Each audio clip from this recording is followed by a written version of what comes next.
abdiin qabne karaa keenaa margee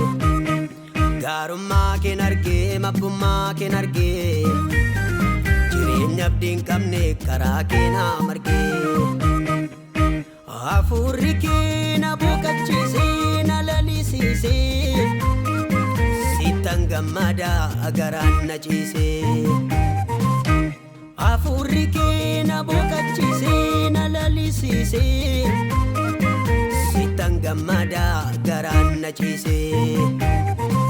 sittan gammada situu na hiikee sittan gammada karaa keen fiigee sittan gammada sinna gargaaree sittan gammada itti kee jiraaree sittan gammada sinna gargaaree sittan gammada amme kee jiraaree sittan gammada situu na hiikee sittan gammada karaa keen fiigee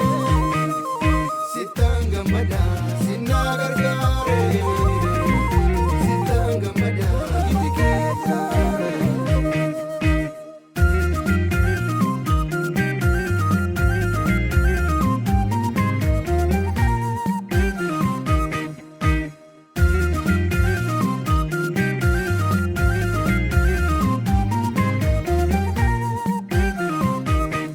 jaalala keen argee ba'aa koonaa baatte fannoo gubbaarratti lubbuu keenaa laatte akka keettiin jiru namni naa gargaaru keessa kootii qabdaam ati burqaa faaru akka keettiin jiru harki naa gargaaru keessa kootii qabdaam ati madda faaru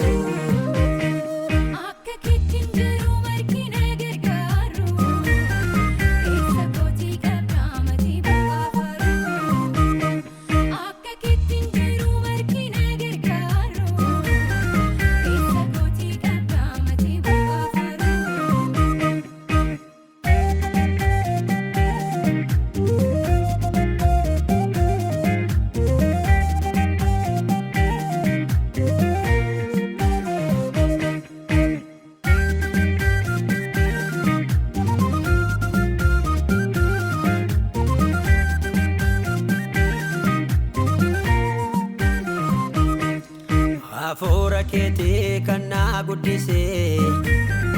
siifan jiraadha waan hunda dhiisee keessi garaa koo sitti gammada akkaan gammaduuf sinnaaf gale waadaa keessi garaa koo sitti gammada akkaan gammaduuf sinnaaf gale waadaa.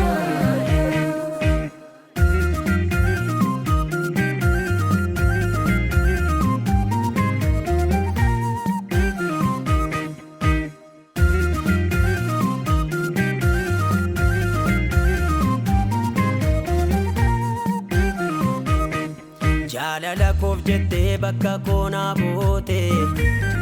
nama seenaan qabne carraa koonaa fuute yakka tokko malee fannoo irratti ol baate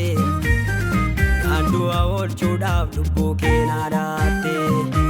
baadii tokko malee fannoo irratti ol baate kan du'a oolchuudhaaf lubbuu keenaa laatte Baadii tokko malee fannoo